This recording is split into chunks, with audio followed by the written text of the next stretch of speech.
네, 안녕하세요. 멘탈이 전부다 철이형입니다. 네, 한가위 연휴가 시작됐습니다. 저희 멘탈이 전부다 가족 여러분들도 그동안 쌓인 피로 싹 풀리는 즐거운 회복의 시간 되셨으면 좋겠습니다. 2년간 채널 운영하면서 여러분들이 보내주시는 응원이 지속할 수 있는 힘이 되었습니다. 늘 감사드리고요. 현재 커뮤니티 탭에서 2주년 구독자 애칭 이벤트 진행 중이니까 아직 참여하지 않으신 분들은 참여해 주셨으면 좋겠습니다. 네, 그럼 시작하겠습니다. 한국에서는 추석 연휴가 시작된 어제 미국은 역대급으로 롤러코스터를 탄 하루였습니다. 마이너스 1%로 시작한 시장은 급격하게 상승해서 플러스 1%까지 오르더니 다시 마이너스로 급락했다가 이걸 또 말아 올려서 3대 지수가 모두 0.6% 정도 상승해서 마무리했습니다. 어제 시장은 왜 이렇게 롤러코스터를 탄 걸까요? 우선 바로 전날 있었던 급등에 대한 반발 매도와 최근 이어져 온 전체적인 약세 분위기의 지속, 그리고 예정되어 있던 파월의 연설에 대한 경계감 등이 장 초반에 투자 심리를 악화시키는데 큰 영향을 주었습니다. 그리고 특히나 장전에 나온 유럽은행의 0.75% 금리 인상이 시장에 큰 충격을 주었을 것으로 생각이 되는데요. 유럽은행이 자이언트 스텝이라 부르는 0.75%의 금리 인상을 한 건 유로화가 도입된 1999년 이후 23년 만에 처음입니다. 유럽이 이렇게까지 초강수를 두게 된 이유는 분명합니다. 우선 유로존의 소비자 물가가 전년 대비 9.1%나 올라서 6월에 미국 물가 상승률을 따라잡았습니다. 그런데 이 와중에 미국은 금리를 계속해서 올려간다고 하니 상대적으로 유로화의 가치는 계속해서 하락하겠죠. 이러한 영향으로 1유로당 1.2달러 정도였던 유로화의 가치가 1유로당 1달러 수준으로 떨어지면서 유로화의 패러티가 깨지게 되는 상황에 내몰렸습니다. 그런데 미국은 금리를 앞으로도 더 공격적으로 올린다고 하고 있습니다. 상황이 이러하니 유럽은행도 금리를 급격하게 올리지 않을 수 없었던 거죠. 이러한 이유들이 복합적으로 작용하여 장 초반부터 무거운 분위기로 시작한 시장은 막상 파월의 연설이 시작되자 분위기가 급변했습니다. 파월이 지난번에 잭슨홀 미팅에서 했던 당분간 인플레이션 잡는 데만 총력을 다하겠다는 말을 되풀이한 것이죠. 시장은 이미 9월에 0.75%의 금리 인상을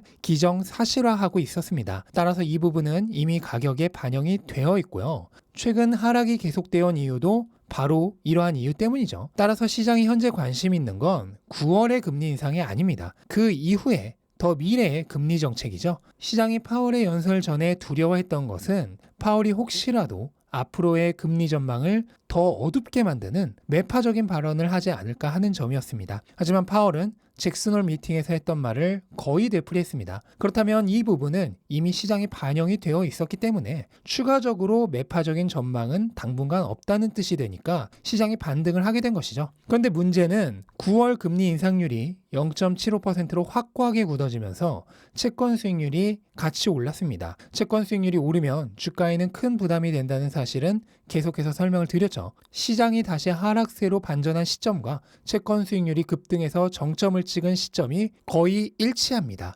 따라서 정확한 것은 아니지만 갑자기 급등한 채권 수익률로 인해 시장이 다시 하락했을 것으로 추측이 되고요. 하지만 이후 채권 수익률이 더 이상 오르지 않고 시장도 다시 냉정을 찾고 나자 원래의 흐름이었던 강세 분위기로 돌아가면서 서서히 반등해서 결국 플러스로 마감할 수 있게 되었습니다. 하지만 이번 주 시장의 이런 변동성은 사실 그렇게 중요하지 않습니다. 왜냐하면 다음 주에 발표될 CPI가 당분간의 모든 흐름을 결정할 것이기 때문이죠. 현재 시장의 최대 관심사는 인플레이션이고 이 인플레이션과 연동되는 금리입니다. 따라서 다음 주 CPI가 발표되고 인플레이션이 확실하게 잡히고 있는지 아닌지를 확인하는 게 가장 중요합니다. 그리고 그 결과에 따라서 21일에 있을 FOMC에서의 연준의 스탠스가 결정이 날 것입니다. 21일 연준이 잭슨홀 미팅에서 했던 수준의 발언을 되풀이한다면 시장은 다시 상승할 것입니다. 하지만 물가가 잡히려면 아직도 멀었고 미국 경제는 엄청 강력하고 따라서 더욱더 강하게 금리 인상을 해야 한다는 원래보다도 더 강경한 투의 발언을 한다면 또 하락하겠죠. 현재 연준은 끊임없이 금리를 높이겠다고 시장을 협박하고 있습니다. 이런 분위기가 언제까지 지속될지는 모르지만 저는 너무 걱정할 필요는 없다고 생각합니다. 연준은 언제든 말을 바꿀 준비가 되어 있기 때문입니다. 불과 작년까지만 하더라도 인플레이션은 일시적인 것이며 걱정할 필요가 없다는 얘기를 했습니다. 그런데 1년도 지나지 않은 지금 갑자기 인플레이션이 심각하며 자신들은 인플레이션과 싸우기 위해 모든 것을 바치겠다는 등 정의의 사도라도 된 것처럼 얘기를 합니다. 2022년까지 금리를 올리는 것에 대해 생각하는 것조차 생각하지 않겠다던 연준은 이미 몇 번이나 말을 바꿨습니다. 이번에도 마찬가지입니다. 이러다 물가가 급격하게 낮아지고 실업률이 급등하기 시작하면 그때는 또 하루아침에 손바닥 뒤집듯 자세를 바꿀 것입니다. 갑자기 경기가 심각하고 경기를 살리기 위해서라면 무엇이든 하겠다며 또 다른 정의의 사도를 자처하겠죠.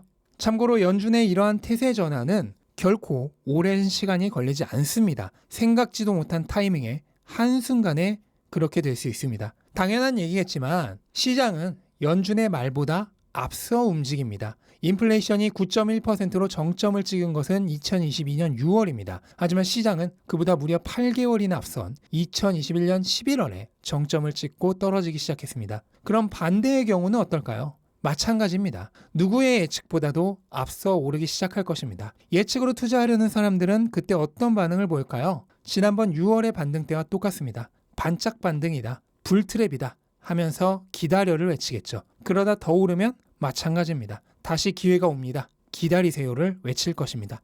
예전 가격이 생각나서 오른 가격으로는 도저히 살 수가 없기 때문입니다. 그런데 그러는 사이에 추세가 완전히 바뀌면 주가는 계속해서 더 오를 겁니다. 기다리다 이젠 도저히 추세가 바뀌었음을 인정하지 않을 수 없게 되었을 때가 되어서야 비로소 매수 행렬에 참여합니다. 당연히 가격은 이미 예전과 비교도 할 수 없게 오른 뒤입니다.